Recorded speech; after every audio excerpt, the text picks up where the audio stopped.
তো hello guys, আপনারা কিন্তু একটি নতুন সমস্যায় পড়ে থাকতে পারেন। দেখুন, যখন এখানে এনপিসি এর ওয়েবসাইটে এসে আপনারা আধার সেটিংটি করতে চাইছেন, দেখুন যখন এখানে এই সিলেক্ট ব্যাংক এই অপশানে ক্লিক করে নিচ্ছেন, এখানে কিন্তু কোনো ব্যাংকের নাম কিন্তু শো করছে না। এখানে কিন্তু সিলেক্ট ব্যাংক বলে কিন্তু অপশন আসছে।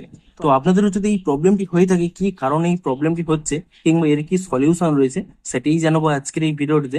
তাই জন্য কিন্তু পুরো ভিডিওটি অবশ্যই দেখতে থাকুন। তো তার আগে ভিডিওটিকে অবশ্যই একটি লাইক করে দিন এবং এই চ্যানেলে যদি আজই নতুন এসে থাকেন, এখনই চ্যানেলটিকে সাবস্ক্রাইব করে রাখুন এরকম নতুন নতুন ভিডিও দেখার জন্য। তো প্রথমে বলি এই প্রবলেমটি কেন হচ্ছে। দেখুন দেখুন এই ওয়েবসাইটে কিন্তু একটি সার্ভার প্রবলেম চলছে, এবং যেহেতু অনেক মানুষ একসাথে এখানে ডিবিটি লিঙ্কটি করতে চাইছে কিংবা আধার সেটিংটি করতে চাইছে, তাই জন্যই কিন্তু এখানে সার্ভার প্রবলেমটি হচ্ছে। তো আপনারা সিম্পলি কি করবেন, আপনারা কিন্তু রাতের দিকে ট্রাই করুন, 2টো-2:30টার পরে ট্রাই করুন, কিংবা ভোরের দিকে ট্রাই করুন, 4টা-5টার সময় ট্রাই করুন।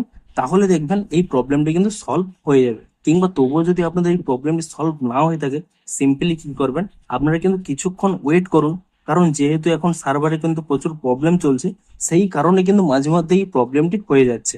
আপনারা কিন্তু সিম্পলি কি করবেন, কিছুক্ষণ ওয়েট করুন এবং যেমন বললাম রাতের দিকে কিংবা ভোরের দিকে ট্রাই করুন। দেখবেন এই প্রবলেমটি কিন্তু আর হবে না। তো আপনারা নিচে কমেন্ট করে জানান যে আপনাদের এই প্রবলেমটি এখন হচ্ছে কিনা।